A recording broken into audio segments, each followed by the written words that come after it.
నా సేవకుడిని ముట్టినవాడు నా కనుగుడ్డు ముట్టినవాడని దేవుడు చెప్పట్లేదా? అదే నా ధైర్యం అక్క. నా జోలికి ఎవ్వరినీ రానివ్వడు.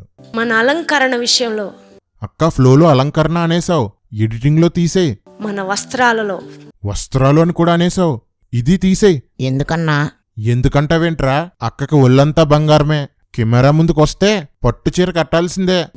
మన యొక్క అలంకరణ, మన రంగులు అవి అడ్డుపడకూడదని నేను బాధతోనూ మీ సహోదరిగా నేను తెలియచేస్తా ఉన్నాను.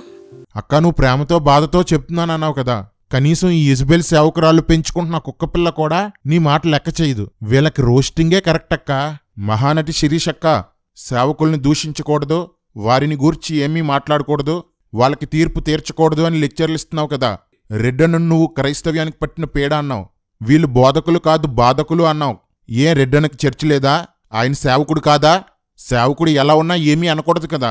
పురుషుడు ముసుగు వేసుకొని మాట్లాడకూడదనే కనీస విషయం కూడా తెలియని మీ బావగారైతే దైవజనుని తిట్టిన మిరియాముకు కుష్టు వచ్చిందని వాక్యాలు చెప్తూ, మరోపక్క పాల్రాజు గారిని, 2 సంఘాలకి పాస్టర్నైన నన్ను ఇష్టం వచ్చినట్లు తిడుతున్నారు. మీరేం చేసినా నోరెత్తకుండా విశ్వాసులు మీ చెప్పు కింద పడి ఉండాలని ఇలాంటి బ్లాక్మెయిల్ ప్రసంగాలు చేస్తున్నారు. దొంగలు ఒకటే అన్నట్టు మీరిద్దరూ వెళ్ళి చేగోడిని కలిశారు. చేగోడి పాస్టర్ని ఎదవలని, దొంగలని, వ్యభిచారులని, దాగోను దయ్యమని, కుక్కలని, ఇంకా ఎన్నో బూతులు తిట్టిన నువ్వా సేవకుల్ని గౌరవించాలని చెప్పేది? వినేవాళ్ళకి ఎలాగా బుర్రలేదు? చెప్పే నీకన్నా సిగ్గుండొద్దు? చెప్తారు గాని చెయ్యని పరిసయ్యుల్లాంటి వారు కాదా మీరు? మీరందరూ మీకు నచ్చని సేవకులను తిడుతూ మీకు నచ్చే బాబా సేవకుల కాళ్ళు కడిగి ఆ నీళ్లు తాగుతున్నారు. నేను బైబిల్కి వ్యతిరేకమైన సేవకుల్ని మాత్రమే ఖండిస్తున్నాను, నిలదీస్తున్నాను. మీరు ఇతర పాస్టర్లని తిడితే అవి నీతులు, నేను ఖండిస్తే బూతులునా? ఉమ్ము ఊసారు అంటూ చేగోడి పంచన చేరిన పాపులారిటీ పిచ్చోళ్లారా. ఈ చేగోడి ఎప్పుడో జాన్బాబు గారి మీద ఉమ్ము ఊసినట్లు తమ్ముడైలు పెట్టాడు. ఈ చేగోడి మీకు ఆదర్శ సేవకుడు, నేనేమో దుష్టబోధకుణ్ణి. చేగోడి, నువ్వు కూడా ఉమ్ము ఉయ్యడం గురించి మాట్లాడుతుంటే షాలేంరాజు యథార్థత కోసం, ఓఫీర్ పరిశుద్ధత కొరకు ప్రసంగించినట్లుంది. చేగోడి, ధైర్యంగా ముందుకు రావాలా? నువ్వు చెప్తున్నావా ధైర్యం కోసం?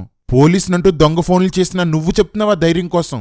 స్పిరిచువల్ ట్రూత్స్ తెలుగు అనే పేరుతో ఫేక్ ఛానల్ క్రియేట్ చేసి వీడియోలు పెడుతున్న నువ్వా నాకు ధైర్యం గురించి చెప్పేది? మీరంతా మిమ్మల్ని ఎవరైనా ఏమైనా అంటే రెస్పాండ్ అవుతారు, లేదా మీ దేవుళ్ళని ఏమన్నా అంటే రెస్పాండ్ అవుతారు. నేనలా కాదు.